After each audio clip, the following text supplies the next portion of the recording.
On repart les amis, on repart donc avec un nouveau chancelier allemand demain et donc déclaration enflammée pro-européenne dans le contrat de coalition en Allemagne, conduire l'évolution de l'Union européenne vers un État fédéral européen, dit la nouvelle coalition dite Feu tricolore.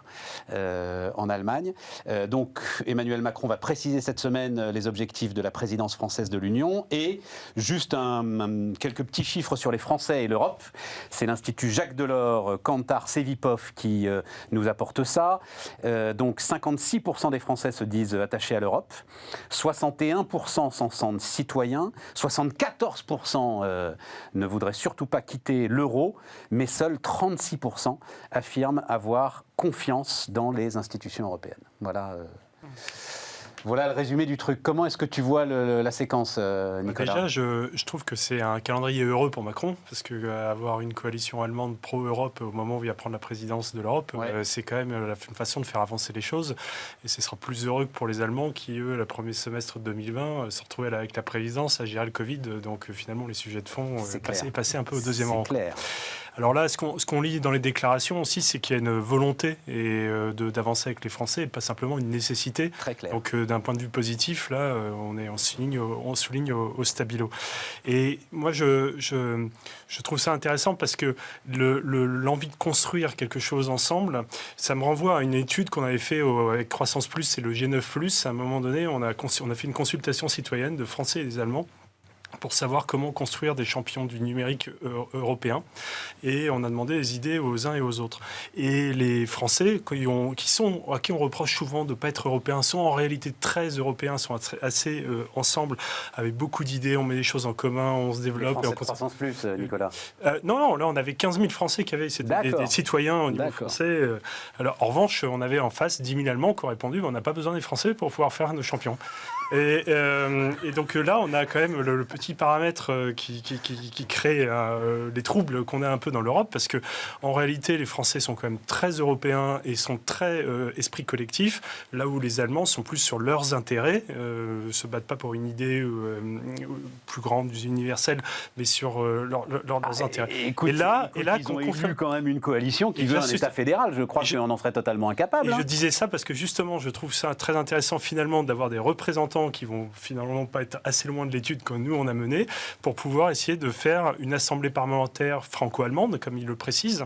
Donc de pouvoir, comme je l'ai appris à l'école, quand le moteur franco-allemand fonctionne, l'Europe avance. Là, on a peut-être une phase assez propice pour que l'Europe crante des sujets et des sujets structurels et j'espère stratégiques, notamment puisqu'ils en ont parlé aussi dans leur document, les Allemands, de l'autonomie stratégique de l'Europe, donc ils posent les sujets de la défense, les sujets de l'énergie, donc tous les sujets majeurs qu'on aimerait avoir un tout petit peu plus dans notre campagne électorale française sont posés dans le document proposé par les Allemands, et c'est une opportunité pour Macron de faire avancer tout ça. Et juste l'idée, alors je le dis très très vite, mais en fait c'était une idée émise par Macron il y a facilement 2 ou 3 ans. On tourne toujours autour de l'idée d'essayer de renforcer les pouvoirs du Parlement européen, justement, parce qu'il y a toujours cette idée d'institution européenne technocratique, donc essayer de remettre un petit peu de démocratie là-dedans et de faire en sorte que le président de la Commission européenne, ou la présidente, soit en fait le chef du parti qui arrive en tête aux élections européennes, quelque chose d'assez Les Allemands ont souvent bloqué parce Ouais. qu'ils ont des concessions à faire, et le Bundestag a des concessions à faire à l'Europe. Ouais. Et donc là, si on a une majorité allemande qui est prête à faire ces concessions, c'est une fenêtre de tir, une véritable opportunité pour tout le monde. C'est bien, Philippe ? Un moment européen devant nous, là ?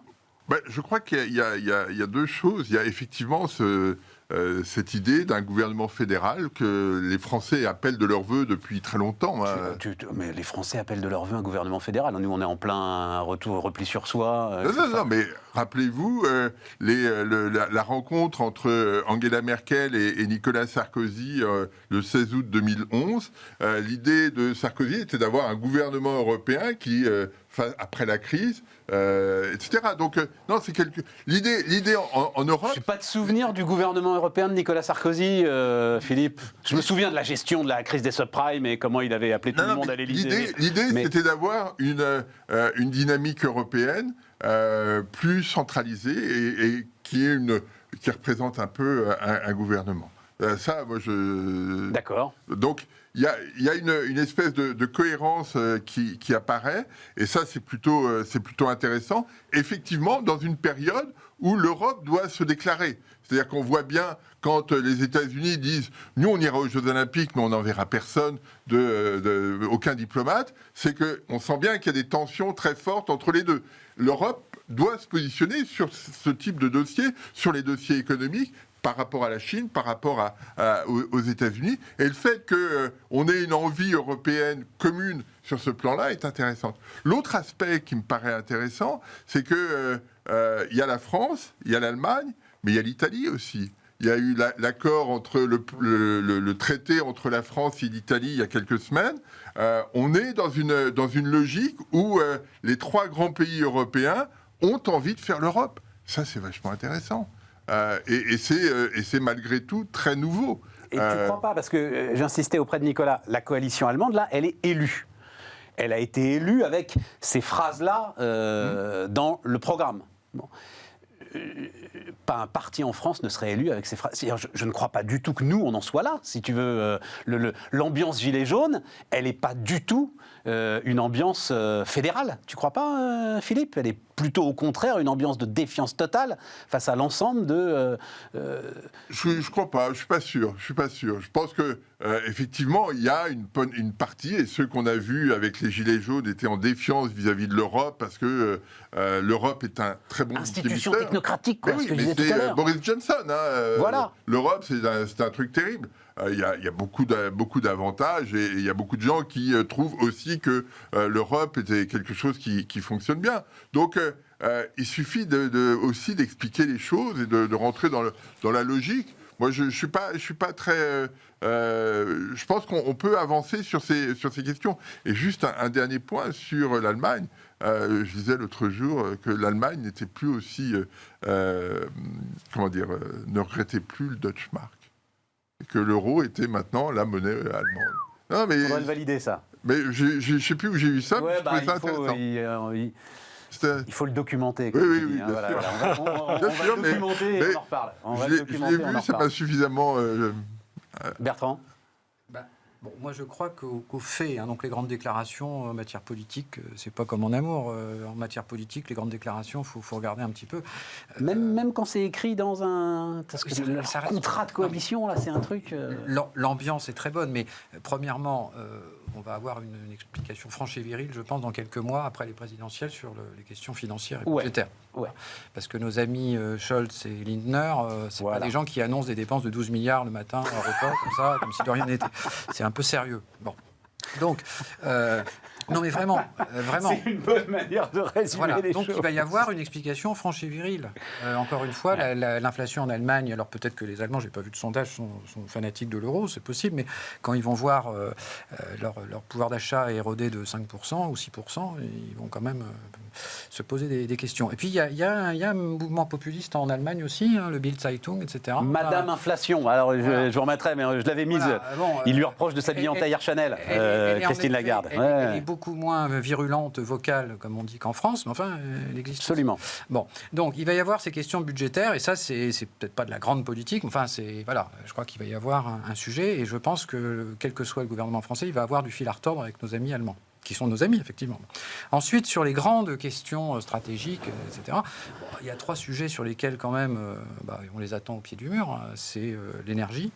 On a quelques petits sujets. L'Europe va-t-elle avoir une vraie politique de dépendance énergétique? Je rappelle qu'on est quand même à 180 degrés de l'Allemagne sur la situation énergétique, avec les implications géopolitiques que ça a. Sujet défense-diplomatie.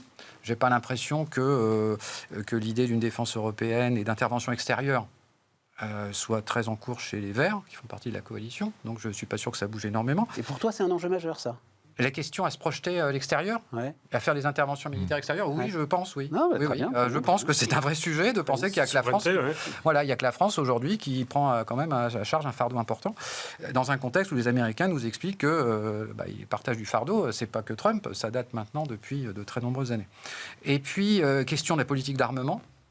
Est-ce qu'on va avoir une politique d'armement commune? Est-ce qu'il va y avoir une autonomie stratégique en matière d'armement auprès du commerce des armes? Souveraineté digitale, par exemple. Mais ça, à la limite, si, mais comment dire, là on parle de choses vraiment fondamentales, régaliennes. Bon, si on n'a pas une sécurité commune, si on n'a pas des moyens communs, si on ne pèse pas de matière géopolitique, de toute façon on sera des nains, on va finir très mal économiquement aussi. Enfin, il faut quand même avoir une vision un peu lucide de ce qui nous attend avec les grandes puissances qui nous entourent.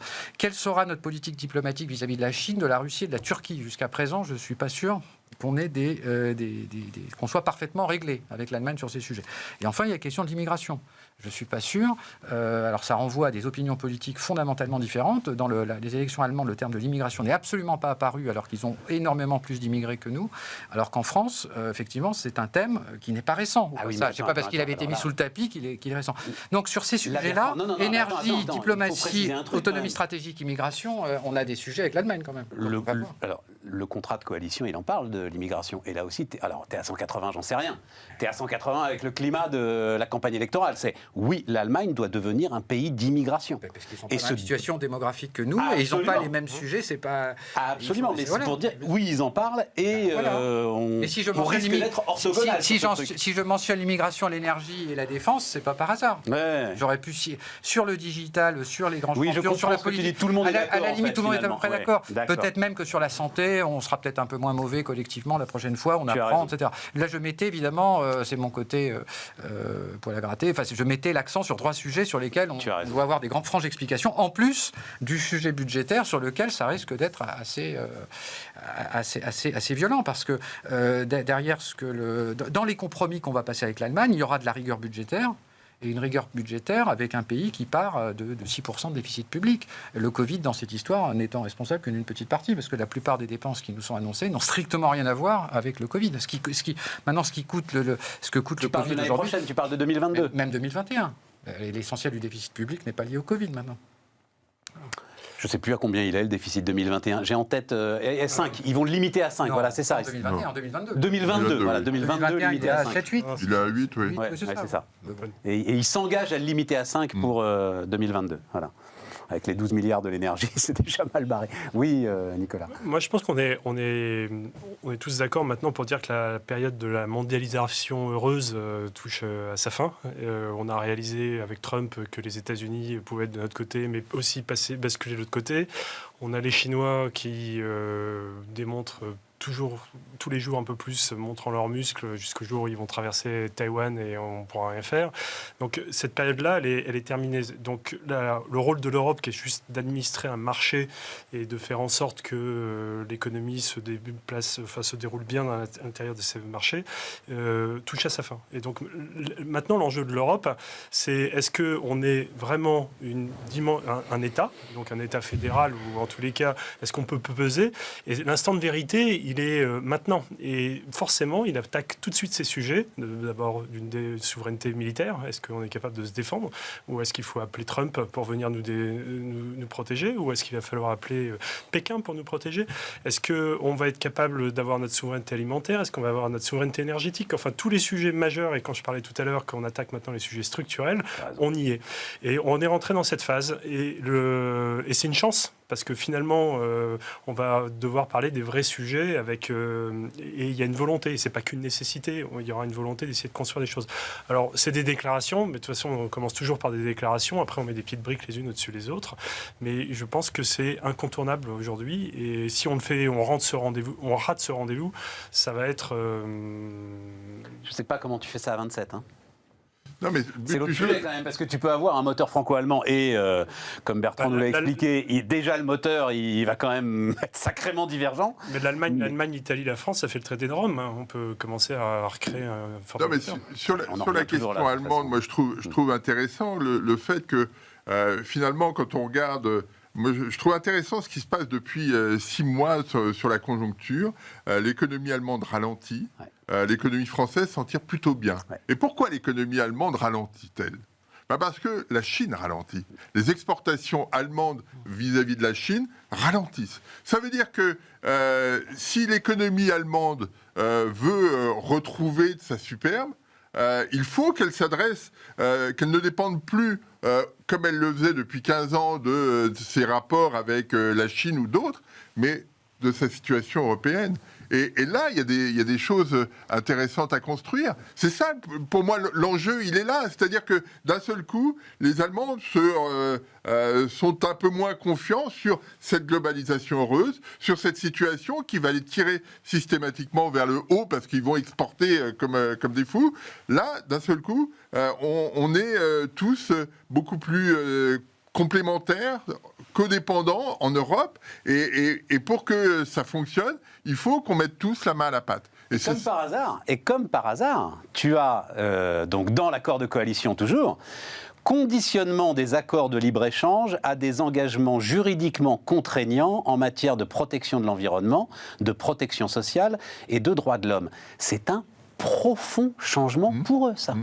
Profond changement pour eux. C'est même quasi philosophique, c'est-à-dire c'est fini l'idée, comme le disait Nicolas, où les échanges, l'idée très libérale, je dois bien l'admettre, où le simple fait d'échanger et de croître ensemble allait nous rapprocher. Visiblement, c'est plus compliqué que ça, il faut bien l'admettre.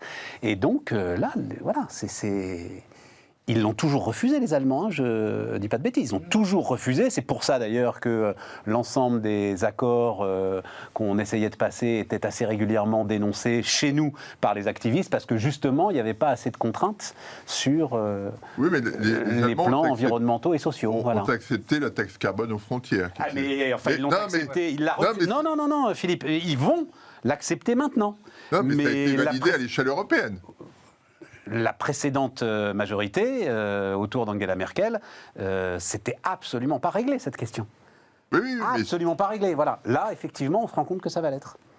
Et ça, c'est un moyen profond. Mais changement profond. Mais on a un cycle allemand, à la fin des années 90, la France était pas mal par rapport à l'Allemagne. Et puis on a eu toute la phase Merkel, Schröder-Merkel. Nous, on a fait les 35 heures pour l'instant. Voilà, nous, on faisait autre chose. Mais il paraît que c'est responsable de rien, les 35 heures. Que ça n'a fait que de la création d'emplois, que c'est merveilleux, qu'il ne faut pas y toucher, Nous, on a fait l'école buissonnière, et puis on revient, et on arrive à faire les visions encore.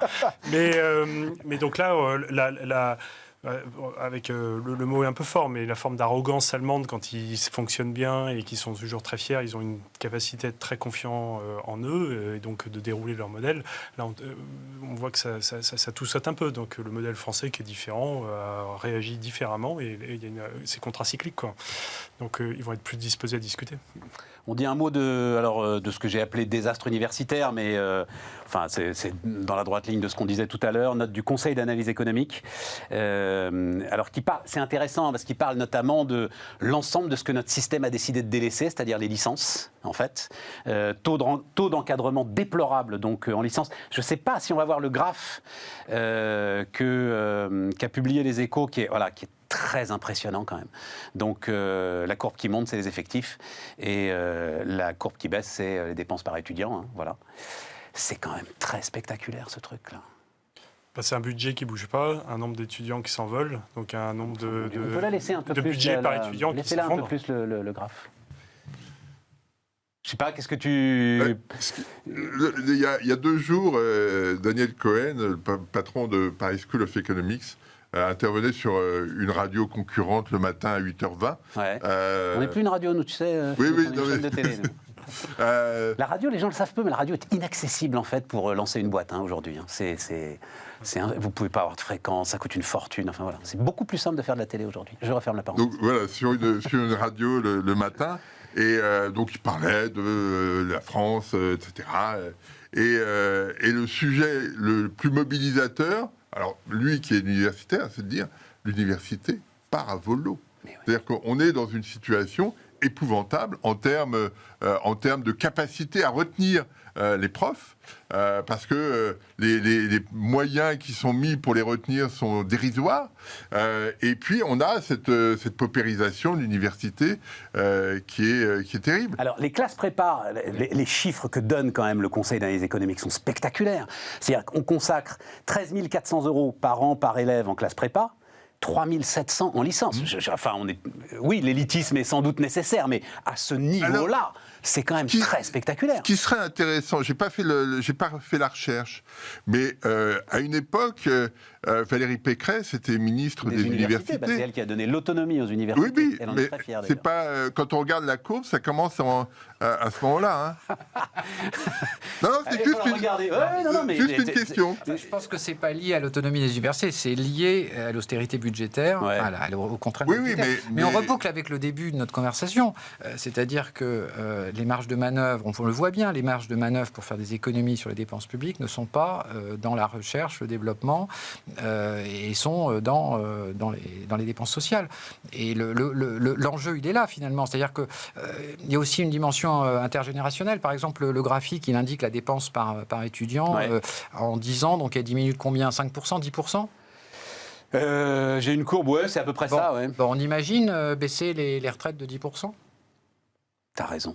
Voilà, c'est ce qu'on est en train de faire aux jeunes, enfin en tout cas pour certains jeunes. Oui, tout en disant, on fait tout pour maintenir... C'est même 20%. Je regarde là, sur 2009 jusqu'à aujourd'hui, c'est à peu près 20%. Je suis obligé de le faire à la louche. Mais bruit, alors que je ne conseillerais pas à un gouvernement de baisser les retraites de 15 ou 20%. Mais tout en insistant qu'on fait tout pour améliorer le capital humain, la formation, etc. C'est ça qui est terrible. Et c'est ça le paradoxe... auquel on a à faire face aujourd'hui. Et ce qui est intéressant, parce que c'est quand même, ça rend hommage aux profs, le Conseil d'analyse économique dit, c'est bien le taux d'encadrement déplorable en licence qui est la cause massive d'échec. En fait, de Beaume, ce qu'on va retrouver d'ailleurs, mais on en parlera, on n'aura plus le temps là, mais ce qu'on va retrouver peut-être avec les enfants du Covid, on va dire ça comme ça, qui ont été beaucoup moins encadrés. Que précédemment. Oui, vas-y, Nicolas. Moi, je pense que l'université, c'est un peu comme l'éducation nationale et l'hôpital. C'est-à-dire qu'on manque de profs et on manque d'infirmières, mais on a créé des millions d'emplois administratifs. De back-office, tu veux dire ? De back-office, qui nous coûtent très cher et qui, ramenés par tête de pipe, donnent des chiffres absolument dérisoires. Et combiné en plus avec tout le processus depuis 20 ans de non-sélection, c'est-à-dire qu'au bout d'un moment, on a commencé aussi à donner le bac à tout le monde, emmener tout le monde à l'université, alors que tout le monde n'est pas capable de le faire. On n'a pas assumé la croissance des effectifs. Après, vous faites une division, les effectifs ont augmenté, les budgets augmentent aussi, mais pas dans la juste proportion pour ceux qui ont des missions productives, mais plutôt administratives, et vous faites, c'est un quotient et ça explose. Ce qui est intéressant dans la note du CAE, c'est de dire les dépenses universitaires, c'est 1,5 point de PIB. Ouais. On est dans la moyenne de l'OCDE. Ouais. Et donc, il y a une question d'allocation qui est terrible. C'est ce que disait Nicolas, mangé en partie par le back-office. Donc, c'est juste... Et on voit bien dans les discussions qu'on a eues, là, on a un vrai problème d'allocation des ressources. Non, mais... De toute façon, tu peux pas être champion du monde. Alors, les Danois nous sont repassés devant, là. Bonne nouvelle. Mais tu peux pas être champion du monde des prélèvements et avoir des services publics dans cet état sans qu'il y ait une fuite à un moment autour du back-office. Ça nous ramène au début de notre discussion, quoi. C'est le sujet. Mais juste parce que je regardais, donc ce que dit le CAE, c'est, pour revenir sur des encadrements à peu près normaux au niveau de la licence, ça coûterait entre 5 et 8 milliards d'euros par an. Donc on revient sur nos 15 milliards de l'électricité, tu vois. C'est facile, c'est facile. Non, mais il faut attendre lundi prochain. Il faut attendre lundi prochain pour régler le problème. C'est ça. L'annonce de lundi prochain. Non, mais moi, ça me fascine quand même. Alors, cette dépense autour de l'électricité, je suis désolé si vous écoutez cette émission ou si vous la regardez régulièrement, mais vous allez en entendre parler parce que voilà. Il y a un point qui apparaît très clairement, c'est que tout le monde n'a pas accès, même à l'université, de façon équivalente. C'est quelque chose auquel on devrait pas avoir sur lequel on devrait pas avoir à s'interroger. Tu veux dire, il y a une reproduction sociale Il y a une reproduction sociale terrible. Ouais. 90% des hauts revenus ont leurs enfants qui font des études supérieures, contre 30% pour les... Alors, c'est même plus que ça, c'est-à-dire, ce que dit le CAE, c'est 90% des hauts revenus, alors peut-être pas 90%, mais bref, une grande majorité de hauts revenus, oui, mais ont leurs enfants en classe prépa, où la dépense publique est de 13 400 € par an et par enfant, voilà, 4 fois plus forte que les autres. Enfin, Alors, Il faudrait finir sur un truc de positif. Non, parce qu'il nous reste 1 minute 30 et je voudrais pas finir là-dessus. Parce que c'est quand justement, même un petit peu ça désespérant. boucle avec notre introduction. Je pense que le thème de la campagne, c'est comment on arrive à restaurer un minimum d'efficacité dans cette dépense publique. C'est insupportable de dire on va réduire les cotisations. Ah, mais vous voulez supprimer les infirmières et les policiers et les régaliens. Mais rien du tout.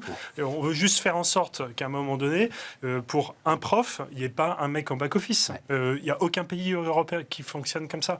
Donc, est-ce qu'on a alors juste le droit de dire qu'on va rendre plus efficaces les profs en leur donnant des salaires de la moyenne européenne, en leur donnant de la formation, le nombre, mais en rendant le back-office à sa juste taille? Regarde, j'ai mis 15 milliards là, pour bloquer les prix de l'énergie. Je prends les 8 milliards par an pour mieux encadrer donc les licences. Et moi, c'est mon calcul personnel, doubler le salaire des profs qui sont face aux élèves.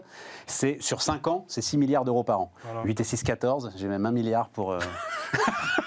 Voilà. Pour diminuer la dette. Pour diminuer la dette. C'est un meilleur investissement que chaque énergie. Quoi. Voilà. Bon, merci les amis. Tout ça a été fort sympathique. Et on se retrouve demain. Alors à nouveau des interviews demain. Tiens, on parlera notamment, alors on rentrera dans le dur, on parlera de marketing plateformisé, on parlera de data, entre autres. Mais on verra ça. Donc à demain. Be smart.